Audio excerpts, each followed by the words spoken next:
Hey, what's up, you guys? It's Vamp Gamer here, and we're about to do a reaction to Timeline Weird History 1981 because I love the 80s. Why not? Let's get into it.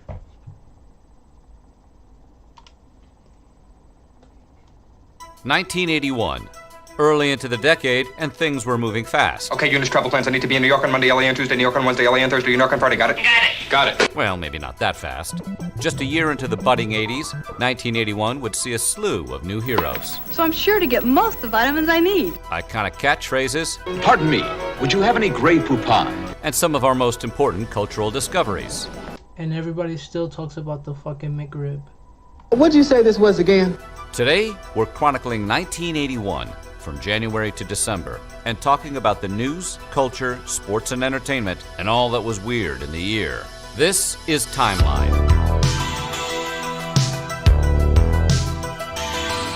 Today, it's all 1981.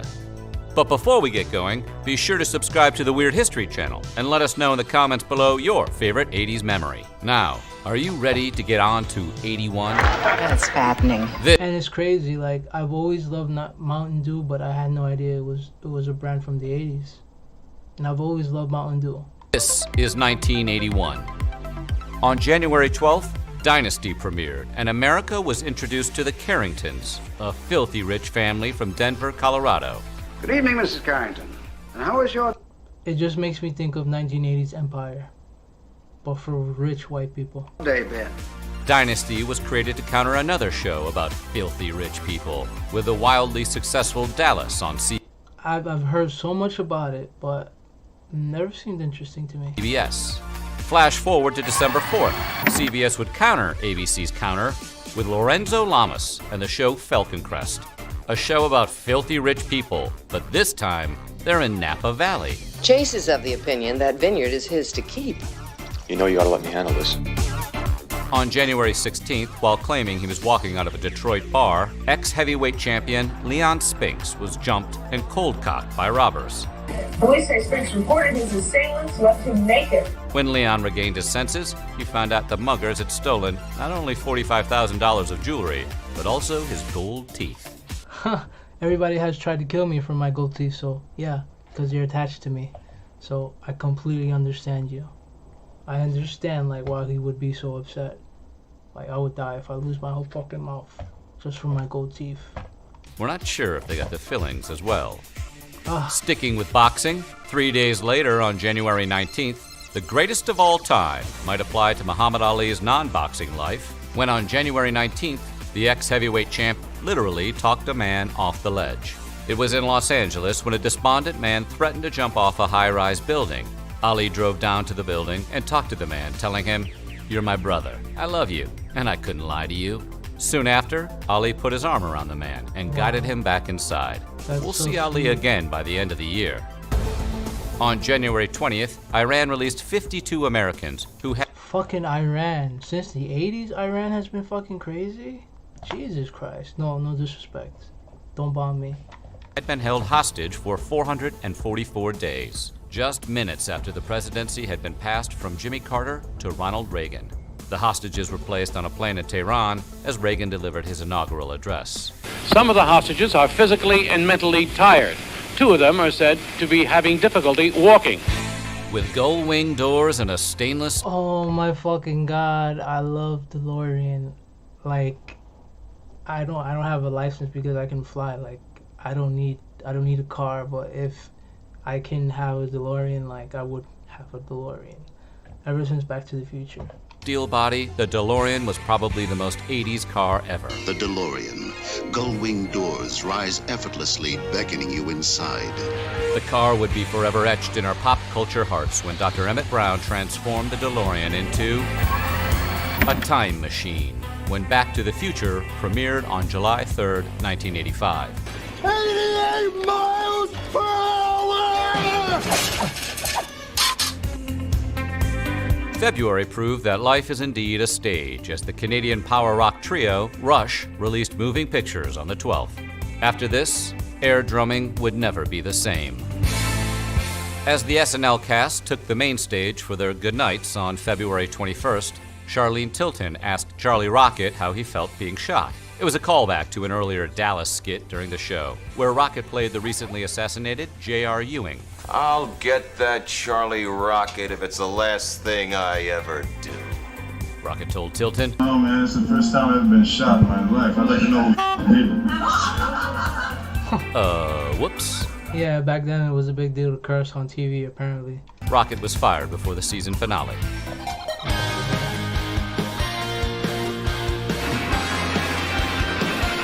I was thinking Superman, but damn, no, I was way off. The fuck? On March 30th, in an attempt to impress actress Jodie Foster, John F. Hinckley Damn, I still find Jodie Foster attractive. attempted to assassinate Ronald Reagan. Damn, I'd be fucking scared too. Reagan was shot in the left lung, with the bullet just missing his heart. In the melee, Hinckley also shot a Secret Service agent as well as Press Secretary James Brady, who was hit in the head and critically wounded. Damn. James Brady's injury would eventually turn into law. 12 years ago, my life was changed forever by a disturbed young man with a gun. On November 30th of 1993, President Bill Clinton signed the Brady Bill into law. Don't tell me this bill will not make a difference. That is not true. On April 13th, the Washington Post's Janet Cook was awarded the Pulitzer Prize for a feature she wrote titled Jimmy's World. It was the harrowing profile of the life of little Jimmy, an 8-year-old heroin addict. That's fucking sad. She described the needle marks freckling the baby smooth skin of his thin brown arms. Shocking, yes. It would have been, if it was true. 2 days after the prize What? It was bullshit? had been awarded, the Post admitted they were duped. Cook resigned and returned her Pulitzer. AAA baseball teams, the Pawtucket Red Sox and the Rochester Red Wings. Pawtucket? Oh my god, isn't that from fucking Family Guy? The bar that they go to? I had no idea. I love the Red Sox because everyone hates them. That's why I love them. But I had no idea Pawtucket Red Sox. That makes more fucking sense to me. That's why people hate them. Played the longest game in professional baseball history. The pitching duel went 33 innings and lasted 8 hours and 25 minutes. Over 32 innings were played. By 4 a.m., the players were delirious from exhaustion. With 19 fans left in the bleachers at 4:07 a.m., the game was stopped. The 33rd and final inning was played several months later. Pawtucket won the game 3-2 on June 23, 1981. On April 24th, the Center for Disease Control recorded Damn, the first case of AIDS was in 81? I didn't know that. That Ken Horn, resident of San Francisco, had Kaposi sarcoma. Later in 1981, the CDC would go back and correct Horn's medical records, retroactively identifying him as the first patient of the AIDS epidemic in the U.S. On May 1st, Billie Jean King didn't so much come out of the closet as she was kicked out by the woman she had a 10-year romantic relationship with while she was married to a man.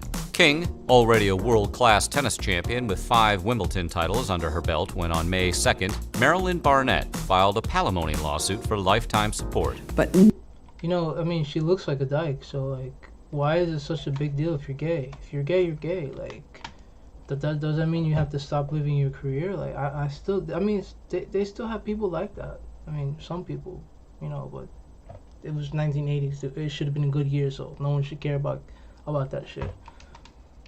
I would never out somebody. Oh my God, that's just horrible. On May 1st, American Airlines was the first. We're American Airlines, doing what we do best. Jesus Christ. 1980s was the first time. 1981 was the first time they flew on a plane. Like, that's hard to believe. When they launched American Airlines Advantage, the first frequent flyer loyalty program. Money Can't Buy Life were Bob Marley's last words to his son Ziggy. Marley passed from skin I was never a fan, but I know Shot the Sheriff. That's the only song I know. cancer. The melanoma had spread from under his toe, a symptom of already existing cancer, not by an injury during a football match as the incorrect reports first stated. Marley was only 36 years old when he passed. Damn. Flash Damn. Fuck, I'm 3 years younger than him. forward to 3 years later on May 8th of 1984, when Bob Marley's Legend would be released, which would end up in just about every college student's music collection ever.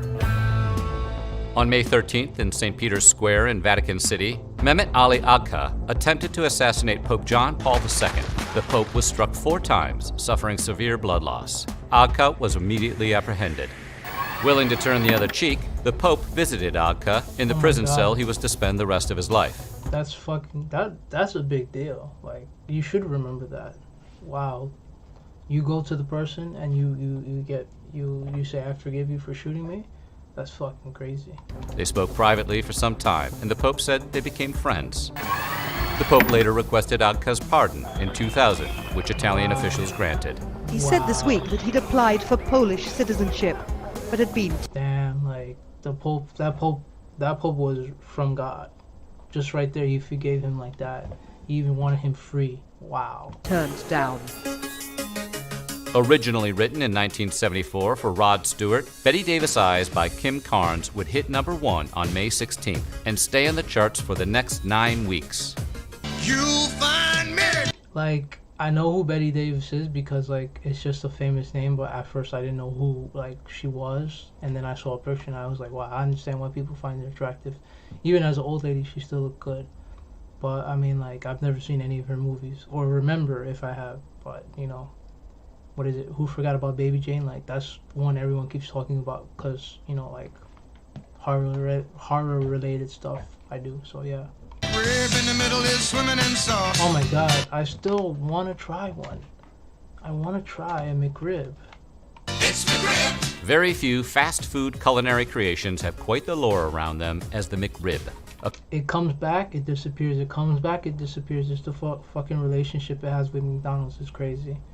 Supposedly, like, a year ago or 2 years ago, it was back, but I was here in Japan. I couldn't try it, but yeah. Creation of both an animal scientist and a fine dining chef, the McRib is the fast food white whale, appearing seemingly at random and disappearing just as quickly. True. The McRib would go on to be on and off McDonald's menu for years, first vanishing in 1985. Only here for a limited time. But returning in 1994. This May, it's McDonald's McRib sandwich. Then doing farewell tours in 2005. It's McRib time. A year before I dropped out of high school. 2006. McRib is back. And 2007. It's back. The McRib. Damn it, 2007. Fuck. It's hard to be sad about something that's gone when it's never really left. A daredevil by the name of Daniel Goodwin climbed the Sears Tower in Chicago, all while wearing a Spider-Man costume on May 25th.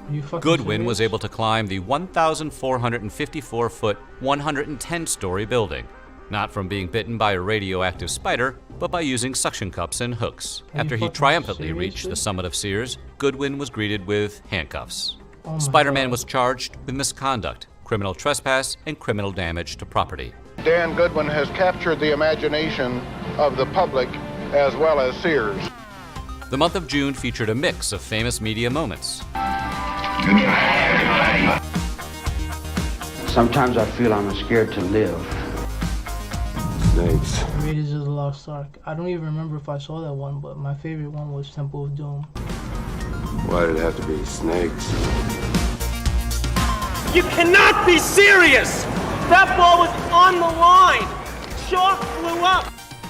The Solar Challenger succeeded in completing the 165-mile flight across the English Channel on July 7th. It was the world's first solar-powered airplane to do so. Oh, how sweet it is. Wow. Because on the same day, artificial sweetener, or aspartame, was approved by the FDA. I had no idea. It's been out that long and people are still fat. 2 days later, on July 9th, the barrel-throwing gorilla, Donkey Kong, made his debut appearance in arcades across America. Creator Shigeru Miyamoto was tasked with redesigning a game called Radar Scope, based on the love triangle between Popeye, Olive Oyl, and Bluto. That doesn't sound like an interesting game, but I played Donkey Kong. I like it. It's still good. Nintendo couldn't get the rights to the characters, so the game was repositioned as a gorilla, a carpenter, and his girlfriend. That makes sense. Flash forward to 1982 when Donkey Kong Jr. debuted. The carpenter would be changed to a plumber, and his name was switched to Mr. Video, then Jumpman, and finally Mario. Extra fun fact, Mario was named after Mario Segale, the landlord of a Nintendo warehouse in the Seattle area.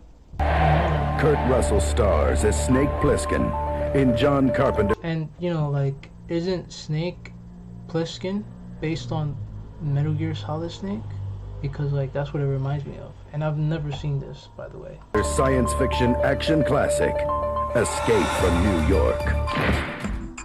On July 17, 1981, two walkways collapsed at the Hyatt Regency Hotel in Kansas City, Missouri, one directly above the other. They crashed onto an event with approximately 1,000 guests, which was being held in the hotel's lobby, killing 114 people and injuring 216 others. The OG royal wedding on July 29th was between Lady Diana Spencer and Prince Charles. Yeah, I'm still sad that she's gone. You know, she would love her daughter-in-law and her grandchild and the way her son turned out if she was still around. I feel that. Which was watched by a global TV audience estimated around 750 million people.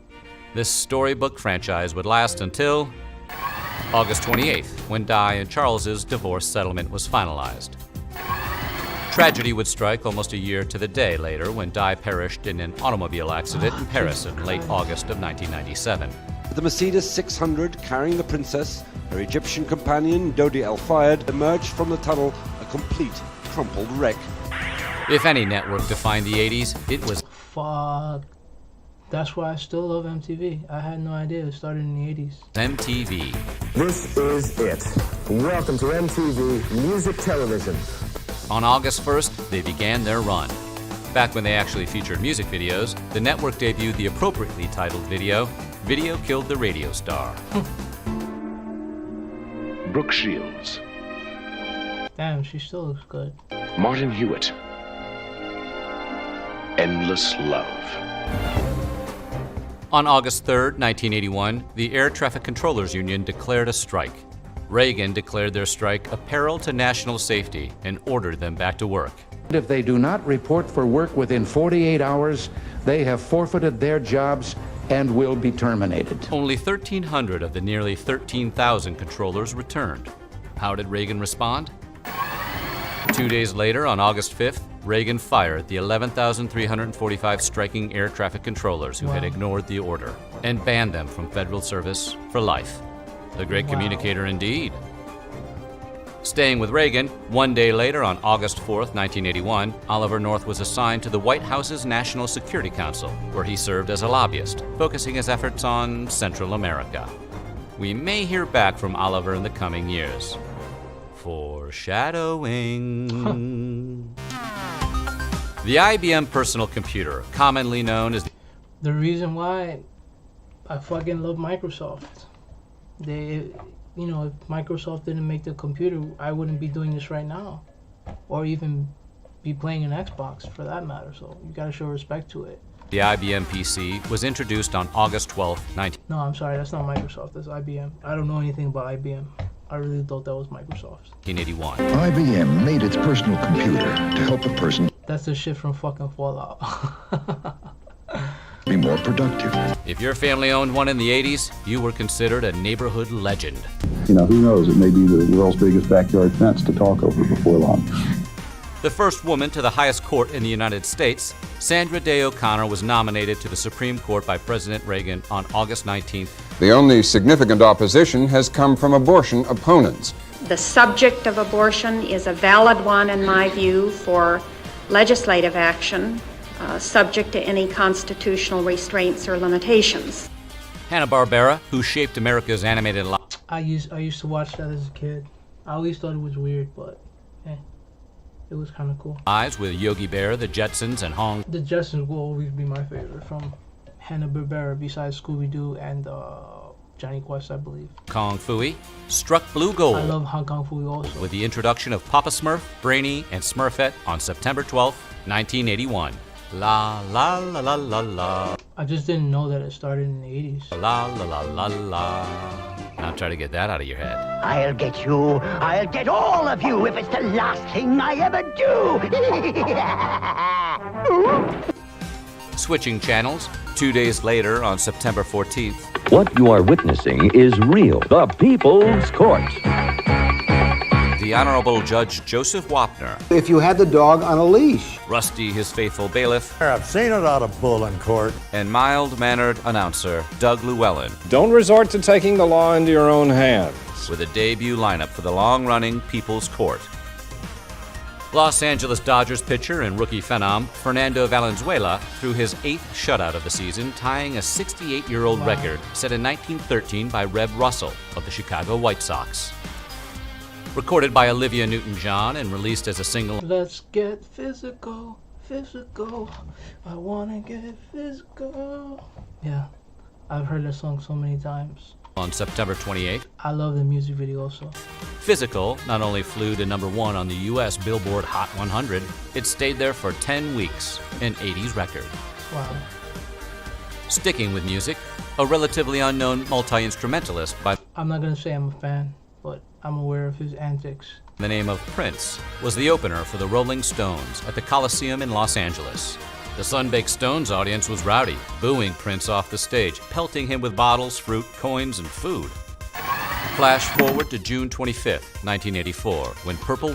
Even my mother was a big fan. She saw that shit in theaters, so I believe. Rain would debut. The album would go on to sell over 17 million copies throughout the 80s. Wow.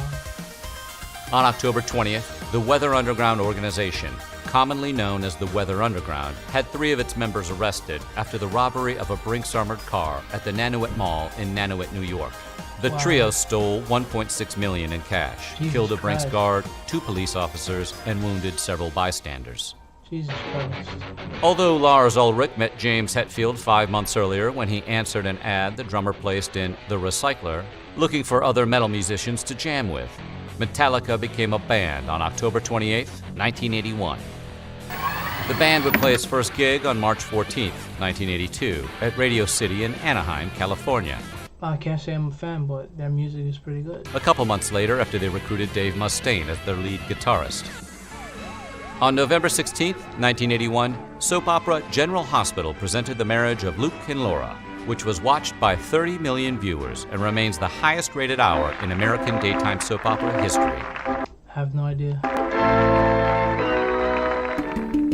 We go to a yacht off the coast of Catalina Island, where on November 29th, that's fucking sad. Like, everyone keeps saying that they both killed her. Actress Natalie Wood was on a yacht with her husband, actor Robert Wagner, her friend, actor Christopher Walken, and the yacht's captain when she mysteriously disappeared in the middle of the night.